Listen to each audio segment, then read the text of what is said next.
It's after 10 p.m. Do you know where your children are?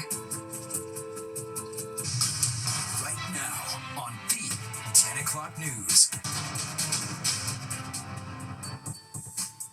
We are following breaking news tonight. A plume of smoke billowing off the Bronx shoreline after a boat catches fire with nearly 24 people ending up in the water. Welcome to the 10 o'clock news. I'm Richard Giacobas. Arthur is off tonight. That boat bursting into flames just after 8:30 this evening. At least 3 of those people we know were rescued. We're going to get right to Duarte Geraldino, who's near City Island tonight with the latest. Duarte. Richard, 22 people were on that boat, including the captain, when it caught fire. We still don't know exactly what caused the boat to burn, but all of them wound up inside the Long Island Sound. I want to focus your attention on this Citizens App video, which shows plumes of smoke in the distance in the water. That's what it would have looked like early around 8 o'clock when all of this started. Now, FDNY Marine 4 was already on patrol. They actually spotted this fire in the water. They noticed a boat earlier in the evening before the fire because of the sheer number of people that were on board. Again, 22. Now, when the fire started, everyone jumped into the water. 19 of them actually managed to swim to shore onto Hart Island. 3 more were actually pulled out by rescue crews once they got to the scene and saw that the boat was on fire. Now, FDNY led the response with support from the NYPD Harbor and Aviation and the U.S. Coast Guard.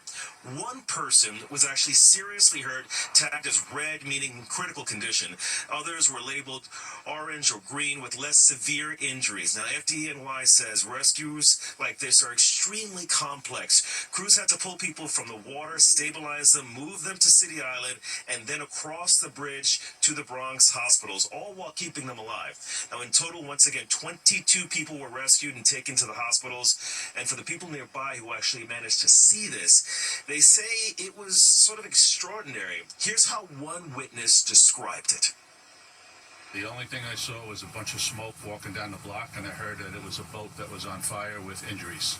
And describe the smoke. Very thick, heavy black smoke, lasted about a good 10 minutes. So you could tell it was a pretty serious fire. Yeah, absolutely. And when did you realize that there were so many people, injured? Just from the amount of fire department and police department coming up to City Island. I walked halfway down the avenue and saw a whole bunch of them down there, and they all wound up coming down here. Now, the cause of this fire is still under investigation. Once again, Marine 4 noticed this boat long before the fire because it was so crowded with people. 22 of them were on board. And now the City Island Bridge, as you can see behind me, is fully open and traffic is moving fairly easily at this point. And that's a sign that all of the victims have already been transported off the island. But now the investigation begins. Why were there so many people on the board? What caused this fire? And actually, is there someone to blame? All these questions we still don't know, but thankfully, all 22 people, including the captain, are off the boat. From the Bronx, Duarte Geraldino, Fox 5 News. Richard? Duarte, something terribly wrong on that boat tonight. Thank you. Meanwhile, protests erupting outside the U.S. Immigration and Customs Enforcement headquarters in Lower Manhattan after an 11th grader was taken into custody by ICE agents at an asylum hearing earlier this week. He is at least the second New York City public student detained since the Trump administration took office. Multiple people taken into custody during today's protests. Our other big story we're following for you tonight. Fox 5 Stephanie Bertini. Hey, Richard, yeah, I was out there earlier and you could feel the tension in the air at Federal Plaza today. The demonstrators angry at the feds and at local police. The NYPD confirming several were taken into custody.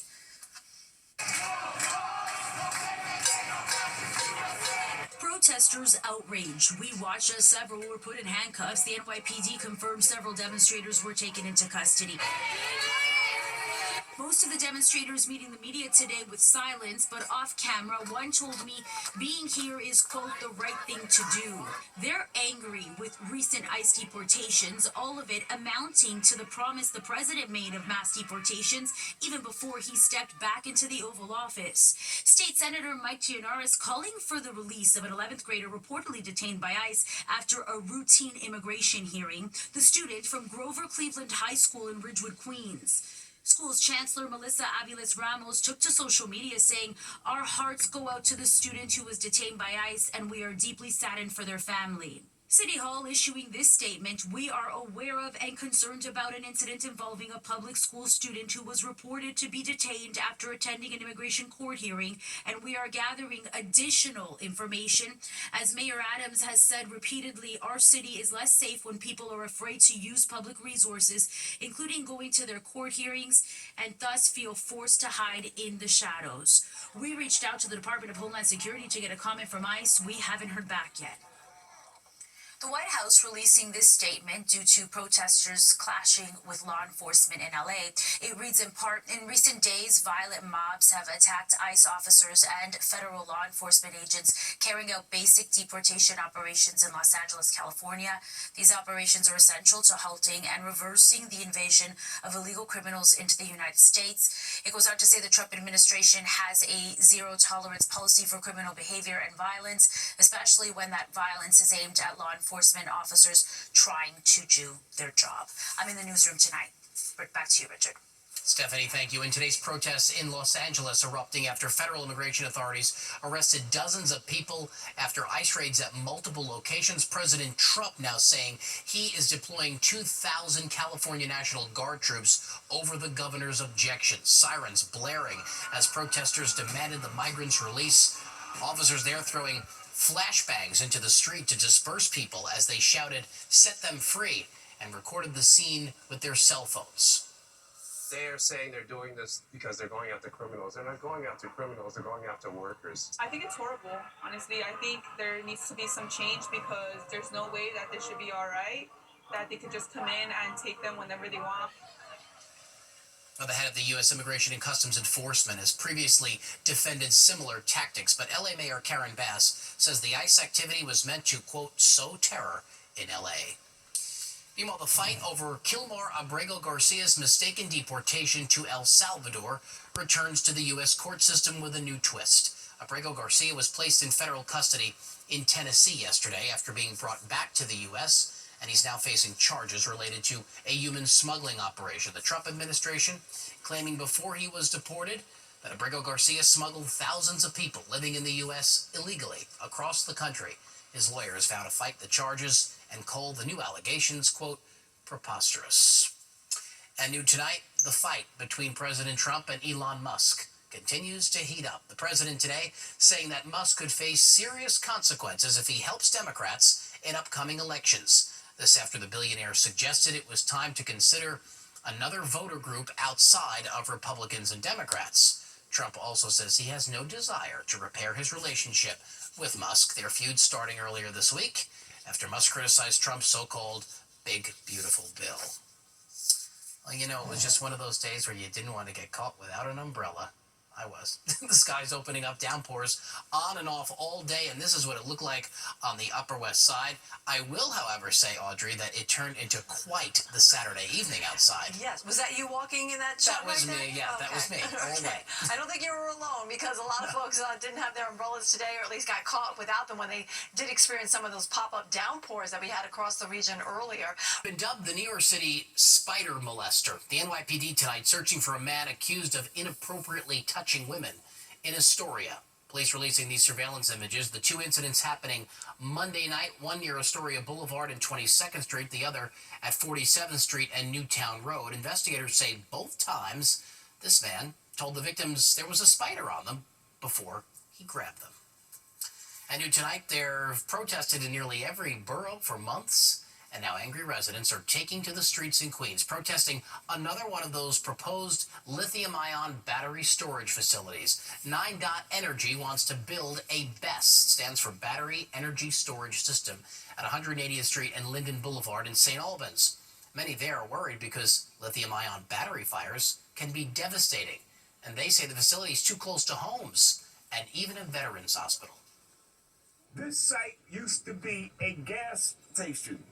There were underground gas tanks on this site for decades. They say that they moved the gas tanks, but we don't know if there was corrosion. We don't know if there was leakage. And then on top of that, you are going to put a flammable lithium-ion battery system? We say no. Energy saying they are cleaning up and improving that former gas station, and that their facilities are designed to improve the current and future quality of life in neighborhoods across the city. Up next, the streets of Harlem come alive with Puerto Rican pride. But this year's event took on an extra special meaning as the neighborhood honors a grandmother shot and killed by a stray bullet. Plus, a $275 million legal fight. Why people are battling over the fortune of the late Jimmy Buffett. Plus, revisiting history while making history. Good night and good luck with George Clooney. Continues to break records. That's next. Filled with pride and passion as Puerto Rican culture takes center stage, Fox 5's Meredith Gorman went over to salsa at the 116th Street Festival in East Harlem. An estimated 500,000 people came to East Harlem on Saturday for the 116th Street Festival, celebrating Puerto Rican and Hispanic culture. Part of the weekend favorite to me is like meet my people. I see everybody enjoying our nationality, how we came here, how our parents came here as immigrants and had to go through to get all the services they needed. The food is very good. It is nice to come. We come every year. You get to see all the old friends that are still alive. You get to enjoy yourself. And it's like all these people I grew up with. It's the 40th anniversary of the event, which features entertainment, music, and lots of food. You don't have to run around from borough to borough to eat food. There's a lot of food that is being prepared from all the different Hispanic people. Just a few blocks away, Love on the Block Public Safety Day for Harlem residents was held by We All Really Matter. The event honored and remembered Mama Z, 61-year-old Exinia Mete, the Harlem grandmother who was recently shot and killed by a stray bullet while intervening in a street shooting. And June 7th officially became named Mama Z Day. My mother, honestly, from my eyes, from my heart, from my mind, she would have loved this. This was her. Mama Z Day, June 7th. Don't miss it. Meredith Gorman, Fox 5 News. Mama Z Day. So what do Olympians, Paralympians, World Championship medalists, and record holders from nearly a dozen countries have in common? Well, thousands of them laced up and went running through Central Park this morning for the 53rd annual MasterCard New York Mini 10K. The pros went running alongside some very excited amateurs. 3 weeks after the first race back in 1972, a little history for you. Title IX passed, guaranteeing girls and women the right to participate in school sports, also creating new opportunities for generations of women athletes. That event hosted today by the New York Road Runners, and they did it before that rain came through, Audrey. Looks like they didn't get caught in a downpour, that's for sure. It was made on Broadway tonight. We should hope to deal with matters of more vital interest to the country next week. Good night and good luck. That's George Clooney starring in Good Night and Good Luck. That show becoming the first ever Broadway show to be broadcast and streamed live in full around the world. Broadcast on CNN tonight. It was also the first show to ever gross more than $4 million in a single week. And along with the box office success, the play is celebrating 5 Tony Award nominations, including one for Clooney. Good Night and Good Luck ends its record-breaking run tomorrow, ahead of the biggest night on Broadway, which is tomorrow night. The 78th Annual Tony Awards will be handed out at Radio City Music Hall. Cynthia Erivo, star of the film adaptation of the Broadway hit Wicked, will host the show. And to celebrate the 10th anniversary of the Tony-winning musical Hamilton, the original cast reunites for a special performance. Also tonight, a legal fight broken out over Jimmy Buffett's fortune, which is estimated at $275 million. The Margaritaville singer's widow, Jane Buffett, has filed lawsuits asking a court to replace her co-trustee of her late husband's estate. She accuses him of mismanaging the trust and claims he has mistreated her and neglected to provide her with key financial information. Jimmy Buffett died of skin cancer back in 2023. Like Audrey said, the Puerto Rican Day Parade steps off tomorrow, and one family is showing off their heritage in uniform. We introduced you to the 3 siblings, all wearing the uniform of New York's finest.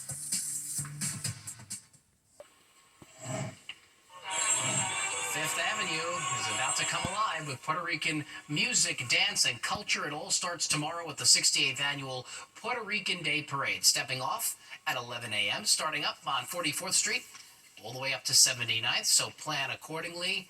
And, of course, have a good time. And ahead of the big event, we're putting the spotlight tonight on a proud Puerto Rican family with 3 siblings who all work for the NYPD, New York's finest. Fox 5's Jessica Formoso introduces us to the Figueroa family. Inspector Angel Figueroa Jr. Captain Miguel Figueroa, brother to Inspector Angel Figueroa. I am Lieutenant Michelle Figueroa, and I'm their sister. 3 siblings, 3 different rankings, but they all share the same love for the uniform. What's amazing about it is not just that we entered the police department and, took on the challenges, that we've had, but also going up within the ranks within the police department. I think that's what's fascinating. A Puerto Rican family of NYPD officers who, with dedication and hard work, rose through the ranks of the NYPD. Inspector Angel Figueroa Jr. was the first in his family to become a cop. He became a police officer in July of 2005. Fast forward, today he's the commanding officer of the New York City Police Academy. 6 months after Inspector Figueroa became a cop, Captain Miguel Figueroa followed his footsteps. Started from a very young age. However, the fact that my brother, led the way, it definitely made it a lot easier. And right behind, a few years later, their sister, Lieutenant Michelle Figueroa. It's definitely something I'm very proud of. I'm proud of my brothers as well. It's definitely humbling. Not only do they share the love for the NYPD, but also their heritage is on full display.